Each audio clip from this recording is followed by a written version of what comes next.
여러분 안녕하십니까? 시사도민고 김옥 교수의 이슈 우리 정치의 현실, 현장을 직접 탐색해보고요. 또 본질은 무엇인지 그리고 나타나는 현상의 이면에는 어떤 것이 있는지를 여러분께 분석해드리고 해석해드립니다. 더불어서 이에 대한 전망과 해법을 여러분께 제시함으로써 대한민국 정치가 바로 나가는 길을 함께 고민하고 모색해보고자 합니다.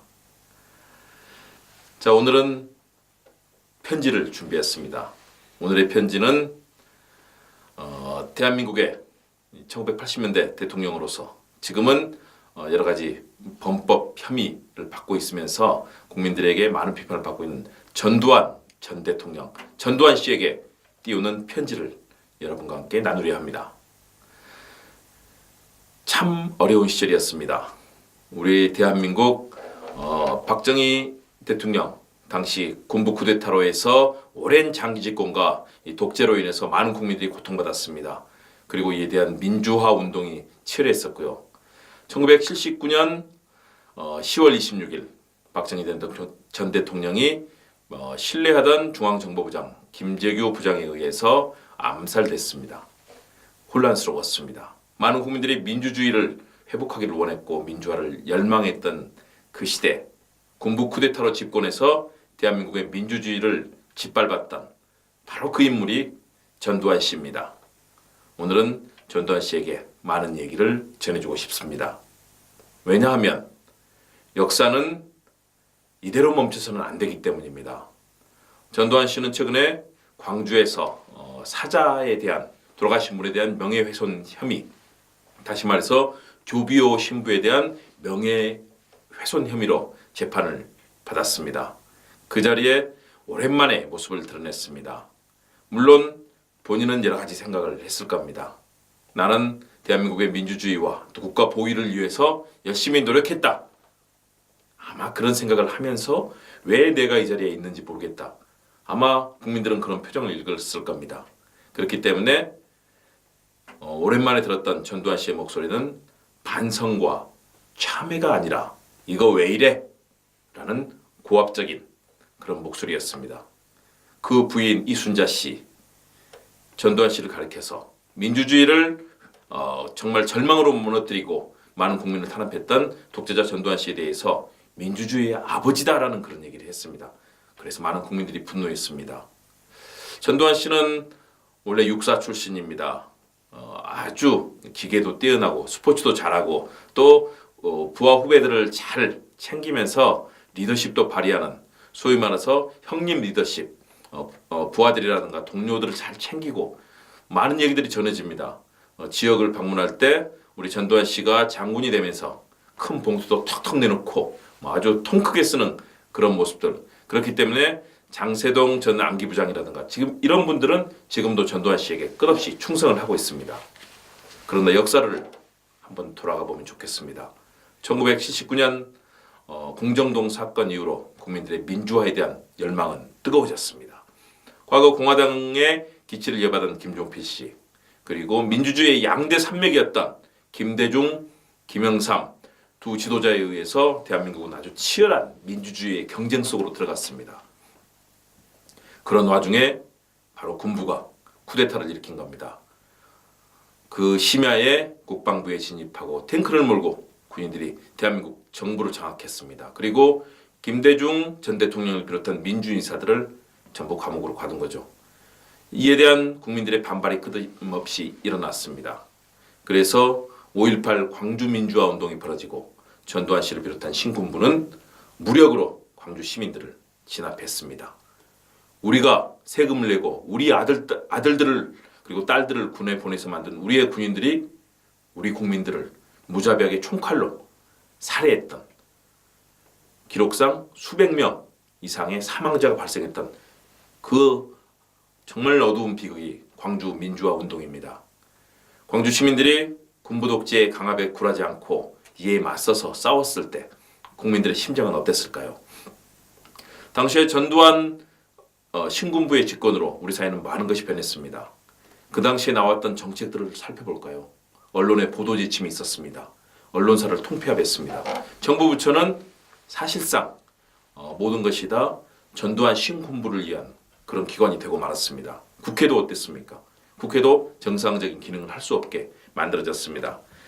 전두환 씨는 당시의 군사 쿠데타를 통해서 불법적이고 강압적인 권력 찬탈을 했습니다. 민주주의 역사를 짓밟았습니다. 그러면서 본인은 11대 대통령을 지냈습니다. 12.12 당시 쿠데타는 권력을 장악한 군인들의 불법적이고 강압적인 쿠데타였습니다.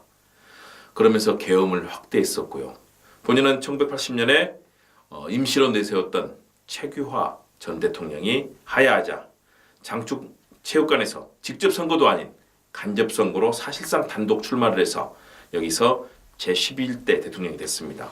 이후에 개헌을 실시했고 체육관 선거를 벌였죠. 체육관에 다 모아놓은 겁니다. 그리고 그 자리에서 자신에게 거부할 수 없는 분위기를 만든 뒤에 12대 대통령에 취임을 했습니다. 7년 동안 임기를 가졌었는데요.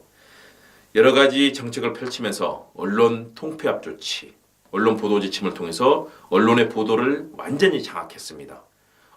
비판적인 기사가 조금만 보이면 빨간 줄로 보안사에서 파견된 요원들이 편집국에서 신문을 자기들의 마음대로 장악했습니다. 방송도 마찬가지였습니다. 그리고 마음에 들지 않는 사람들 삼천 교육대로 보내서 또 무수한 사상자가 났습니다. 당시에 많은 사람들이 보안사와 또 남산에 끌려가서 무수한 고문을 당했고 이 과정에서 많은 희생자가 발생했습니다. 보도지침, 강제 징집, 녹화 사업 정말 무수한 헌법이 보장하고 있는 여러 가치들을 짓밟은 무수한 악행들이었습니다. 그 중심에 누가 있었습니까? 바로 전두환 씨가 있었습니다. 전두환 씨는 1987년 6월 민주항쟁이 벌어지면서 6.19 민주화 선언 노태우 씨와 함께 이것을 발표하고 퇴임을 했습니다. 그리고 1995년 마침내 역사의 심판을 받았습니다. 구속 기소가 돼서 1심에서 사형을 선고받았습니다. 그때 사형이 선고됐으면 어땠을까요? 항소심에서는 무기징역을 선고받았습니다. 아무래도 사람을 사형으로 처단한다는 것 우리 사회에서 많은 걱정들이 있었습니다. 당시에 무기징역을 선고받고 추징금 2,200억 원을 선고받았습니다. 이후에 1997년에 김영삼 전 대통령 그리고 김대중 전 대통령에 의해서 사면과 복권되는 그런 절차를 밟았고요. 이후에 추징금은 사실상 거의 대부분 내지 않는 그런 아주 졸렬한 행태를 보였습니다. 자, 그 역사를 돌아본다면 참으로 암울하고 어두웠던 시기였습니다. 거리에는 경찰과 군인, 최루탄, 장갑차 그리고 시위를 하다 끌려가는 학생들. 나라의 경제는 워낙 어려운 시기였지만 나라의 경제는 부지런하고 노동을 열심히 했던 우리 노동자와 국민들에 의해서 나라의 경제는 발전했습니다. 그러나 그 당시의 경제는 너무나 어두웠습니다. 당시 50 청문회를 기억하십니까? 퇴임 후에 전두환 씨는 스스로 국가 원로 자문회의 의장을 기구를 만들어서 의장을 지냈습니다. 그러나 동생 정경환 씨의 여러 가지 비리들에 대한 분노가 커지면서 결국은 당시의 국가 원로 자문회의 의장직도 사퇴하고요. 또 민주정의당 명예총재직도 사퇴를 했습니다. 그리고 50 청문회를 통해서 그동안 재임 중 일어났던 많은 과오와 비리에 대해서 밝혀지는 그런 상황이 됩니다. 그래서 전두환 씨는 당시 50 청문회 당시 11월 23일입니다. 대국민 사과문을 발표합니다. 국민 여러분께 드리는 말씀을 내놓으면서 모든 것에 대해서 사과하고 어떤 비난과 추궁도 달게 받겠다라는 그런 내용을 담았습니다. 그리고 자신의 개인 재산과 추징금도 헌납하겠다라고 얘기하면서 강원도에 있는 백담사로 들어가게 되는 그런 역사의 과정들. 그래서 백담사에서 부인 이순자 씨랑 함께 있는 모습들 사진으로 방영되는 거 여러분 보셨을 겁니다. 전두환 씨는 그렇게 해서 역사의 심판을 받았습니다. 역사는 늘 그렇게 과거에 대해서 돌아보게 만듭니다. 전두환 씨는 이후에 추징금 내지 않았습니다. 그리고 연희동 자택에서 우리 경찰관들의 경호를 받으면서 살고 있는 상황입니다. 그리고 지만원 씨를 비롯한 아주 극우 세력들에 의해서 자신이 마치 영웅처럼 떠받들려주고 있는 현실에 대해서 언급을 하지 않고 있습니다. 그리고 이 자신에 대해서 비판하는 목소리에 대해서 이거 왜 이래? 라는 말로 반박하고 있습니다. 전두환 씨는 기억해야 합니다. 자신으로 인해서 무수하게 많은 민주주의와 시민들의 목숨과 가치가 사라졌다는 것들을, 수많은 강주 시민들이 전두환 씨가 주도하는 그런 군에 의해서 발포되고 헬기에, 이 하늘에서 헬기의 이 사격들, 기관총 사격에 의해서 많은 시민들이 목숨을 잃어갔고, 지금도 광주 시민들, 특히 나이 드신 어머니들의 눈물은 마를 새가 없이 이어지고 있는 사실을 깨달아야 합니다. 그리고 모든 언론기관을 통폐합하고 민주주의가 규정하고 있는 기본권, 사상과 표현의 자유, 모든 것들이 당시에 압살됐던 그 역사를 기억해야 됩니다. 역사는 그 자리에 서 있지 않습니다. 흘러갑니다. 역사는 지나간 시대에 대해서 반드시 얘기를 해줍니다. 전두환 씨 잊어버렸을 겁니다. 우리 이에치카 역사학자는 이렇게 얘기했습니다. 역사는 과거와 현재의 끊임없는 대화다. 전두환 씨는 과거의 대화를 기억해야 됩니다. 오늘 마지막 이제 80대 후반에 90대 접어들면서 이제 인생의 마지막 장으로 접어들고 있습니다. 마지막 시점의 역사는 전두환 씨를 지켜보고 있습니다. 반성해야 됩니다. 진정으로 자신에 의해서 목숨을 잃었던 많은 사람들, 그리고 그 유가족들에 대해서, 그리고 짓밟혔던 대한민국의 민주주의와 우리 헌법의 가치에 대해서 전두환 씨는 정말로 절절하게 무릎 꿇고 석고대죄하며 역사에 대해서 반성해야 됩니다. 그래야만 국민들이 용서해주고 역사가 전두환 씨를 용서할 겁니다. 정치학자 한나 아렌트는 악의 평범성에 대해서 얘기했습니다. 나치의 역할, 나치에 부역하면서 수많은 유태인들을 살해하고 그 과정을 마치 평범한 일상으로 생각했던 아이히만의 얘기를 통해서 악의 평범성에 대해서 경고합니다. 전두환 씨가 저질렀던 행위는 나치보다 더 잔악한 그런 범죄일 수 있습니다. 또 그런 범죄입니다. 대한민국 역사상 가장 참혹했던 그런 본인의 집권 기간이었습니다. 악의 평범성에서 스스로 벗어나야 합니다. 국민에게 사과하고 역사에게 반성하고 우리 헌법에 대해서 죄스럽다는 마음을 가지고 이것을 표현해야 됩니다. 만일의 경우 이대로 자신의 죄업을 그대로 방치한 채 사망한다면 역사는 전두환 씨를 나치의 아돌프 히틀러보다 더한 잔인한 독재자이자 역사를 망친 범죄자로 기록할 겁니다. 본인 스스로 벗어나야 합니다. 본인이 과거에 교도소에 복역하면서 그리고 이후에 여러 과정을 통해서 반성하겠다는 그런 의사를 비쳤지만 이제는 스스로 완고한 그런 역사의 아집과 독재의 성에서 벗어나지 않고 있습니다. 많은 국민들은 전두환 씨를 우려 섞인 분노 섞인 표정으로 지켜보고 있습니다. 그들의 눈동자가 보이지 않습니까? 5.0 당시 정말 고통받고 목숨을 잃어가면서 민주주의를 외쳤던 많은 국민들이 기억나지 않을까요? 명심보감에 그런 말이 있습니다. 미래를 알려거든 먼저 지나간 일을 살피라 라고 했습니다. 지나간 과거 살펴보십시오. 그러면 미래가 나올 겁니다. 전두환 씨의 자녀와 손녀 그리고 그 후손들이 부끄럽지 않도록 하기 위해서는 이제는 반성의 마음을 국민들께 내놓고 진정으로 무릎 꿇고 석고대죄하면서 본인의 죄업에 대해서 참회해야 합니다. 그래야 대한민국의 역사가 용서하고 국민들이 용서하실 겁니다. 역사는 끊임없이 변해갑니다. 인류에게 가장 큰 비극은 지나간 역사에서 아무런 교훈도 얻지 못한다는 데 있다 라는 말이 있습니다. 누가 한 말일까요? 역사학자 토인비가 한 말입니다. 지나간 역사에서 아무런 교훈을 얻지 못할 경우 더 큰 비극으로 이어질 겁니다. 전두환 씨가 그동안 보여줬던 그 모든 행위들에서 이제는 절절한 참회, 반성 그리고 그를 통해서 대한민국의 역사가 전진하는 곳에 작은 미랄이 되겠다는 그런 모습을 보여야 합니다. 전두환 씨를 함께 둘러싸고 왜곡하고 있는 이순자 씨와 지만원 씨를 비롯한 극우 세력들 정말로 함께 반성해야 합니다. 대한민국의 민주주의 역사는 계속해서 진화하고 있습니다. 잘못된 국정농단, 국민들이 촛불로 이것을 일으켜 세웠습니다.